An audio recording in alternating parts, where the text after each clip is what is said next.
السلام عليكم ورحمة الله وبركاته. برحب بكل المتابعين.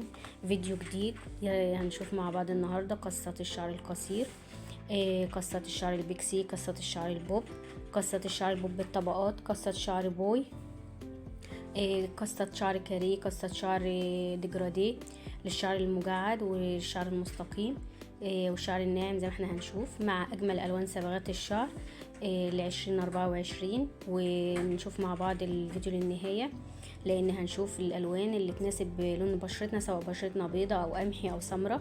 ونشوف برضو قصة الشعر اللي تمشي مع شكل الوجه، سواء وجهك بيضاوي او دائري او على شكل قلب او وشك مربع. هنشوف كل دوت في الفيديو. اتمنى تشوفوا الفيديو للنهاية، لان في افكار جميلة جدا وكتير تقدري تختاري منها اللي يناسبك ويمشي مع لون بشرتك والقصة اللي تناسب شكل وجهك. يلا بينا مع بعض نشوف مع بعض القصة هنا هيبقى شكلها ايه، ولون صبغة الشعر هيبقى ازاي، وبطريقة احترافية في الصالونات زي ما احنا شايفين. طبعا صالون منير، صالونات تانية. ونشوف اتجاهات الشعر مع القصات بتاعة الشعر جميلة جدا. هنا القصة ديت اللي هي البوب بالطبقات، اللي هي طويلة من قدام زي ما احنا شايفين، بصراحة تحفة وجميلة. هنا لون شعرها اللي هو البني الكستنائي الغامق. هنشوف هنا مع بعض القصة التانية، هنشوف هتبقى قصة ايه وماشية مع لون وشها ولا لأ، ولون الصبغة ماشي مع لون البشرة، والقصة ماشية مع شكل الوجه زي ما هنشوف مع بعض. هنا بصراحة جميلة جدا، اللي هي القصة البوب طبقات قصير، ماشية بصراحة مع شكل وجهها. هنا وشها بيضاوي، ولون لون شعرها الكستنائي غامق. هنا اللون الأحمر، درجة من درجات الأحمر البرغندي، مع قصة الشعر طبعا تحفة جميلة قوي. عفوا. هنشوف برضو القصة هنا. طبعا حبايبي ما تنسوش اللايك والشير لكل اصحابكم عشان الكل يستفيد ويوصل لاكبر عدد ممكن. ولو انت ضيفة جديدة يشرفني وجودك في القناة، يا ريت تعملي اشتراك للقناة وتفعل الجرس على الكل عشان يوصلك كل جديد من الفيديوهات الجديدة اللي بننزلها ان شاء الله. وطبعا في القناة قائمة تشغيل فيها قصات كتير وفيها الوان صبغات الشعر، ممكن برضو تشوفوها وتشوفوا الفيديوهات اللي فيها هتعجبكم برضو. ونشوف الفيديو للنهاية لان فيه افكار جميلة جدا وهتعجبكم، الاتجاهات بتاعت الشعر والقصات برضو بطريقة جميلة واحترافية وشكلها جميل، وقصات كتيرة جدا مع الوان صبغات الشعر زي ما احنا شايفين. وهستنى رأيكم في التعليقات، اكتبوا لي رأيكم في التعليقات اي قصة من ديت عجبتكم، واي لون شعر صبغة شعر عجبكم، اللون اللي عجبكم.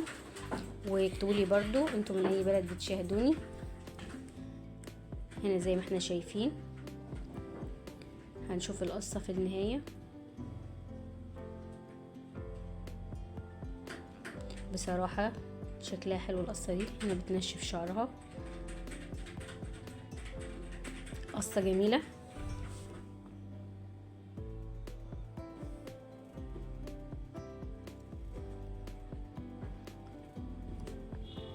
بصراحة روعة، ماشية مع شكل وشها ولون الشعر الاسود. هنا الشعر اشقر، هنشوف القصة هتمشي مع شكل الوش. طبعا تقدري تختاري بقى تجددي، عايزة تجددي ستايل شعرك وتجددي اللون للشعر، صبغة الشعر لبناتنا الحلوين، كل سيدة بتحب ان هي تجدد ستايلات جديدة كتغيير. تقدري تختاري القصة اللي تناسبك، سواء لون على شكل تمشي مع شكل وشك، سواء الوش بيضاوي او دائري او على شكل مربع. وتقدري تختاري برضو لون صبغة الشعر اللي يناسبك، سواء كنت بيضة او سمرة او قمحي. هنا دي قصة شعر بوي زي ما احنا شايفين، اللي هي طويلة من قدام ومتخففة من ورا. دي بوي. وهنا شعرها الاشقر مع الكستنائي.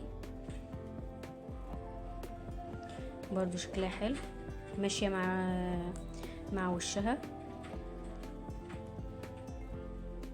زي ما يقولوا لايقة عليها يعني القصة دي. هنا هنشوف برضو القصة هنا هيبقى شكلها ايه.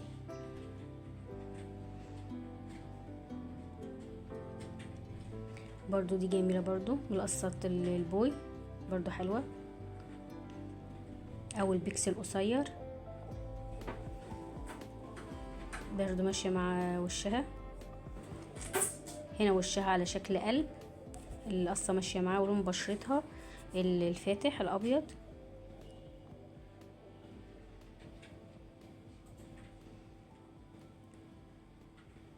زي ما انتم شايفين معايا الفيديو، يا ريت تشوفوا الفيديو للنهايه لان في افكار كتيره هتعجبكم، واتمنى لكم مشاهده ممتعه مع الفيديو. لو في اي سؤال او اي استفسار اكتبوا لي في التعليقات تحت وانا هرد عليه ان شاء الله. اتمنى لكم مشاهده ممتعه مع الفيديو، والسلام عليكم ورحمه الله وبركاته. احنا شايفين بقيه قصات، انواع القصات الشعر القصير برضو جميله جدا.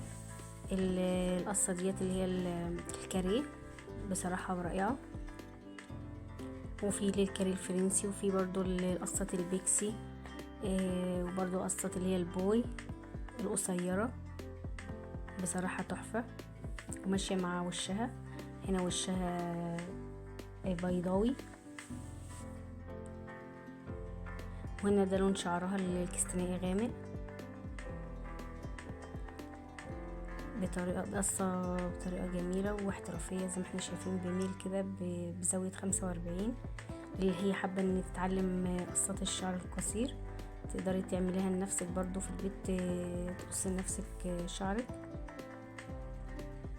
زي ما احنا شايفين، بصراحة روعة، قصات غاية في الجمال. وطبعا الفيديو فيه افكار كتير تقدروا تختاروا منها الفكرة اللي تناسبكم.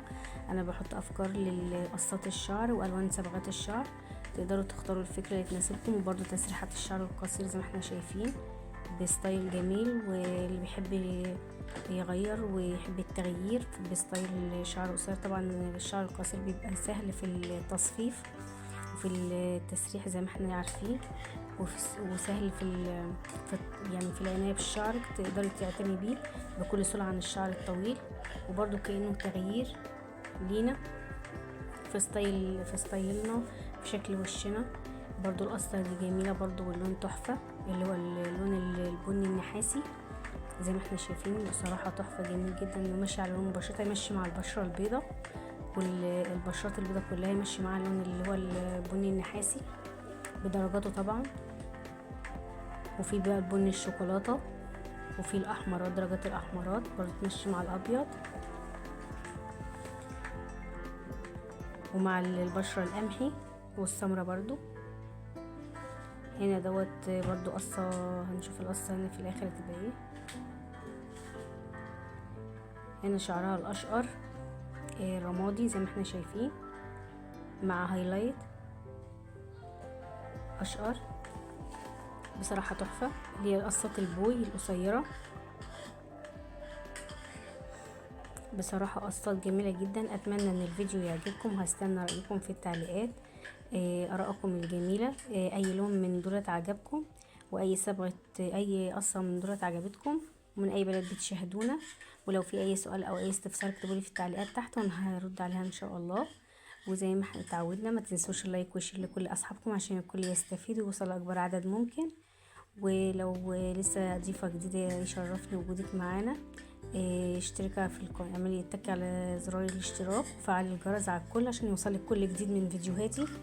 وما تنسيش اللايك والشير لكل اصحابكم واحبابكم. والسلام عليكم ورحمة الله وبركاته.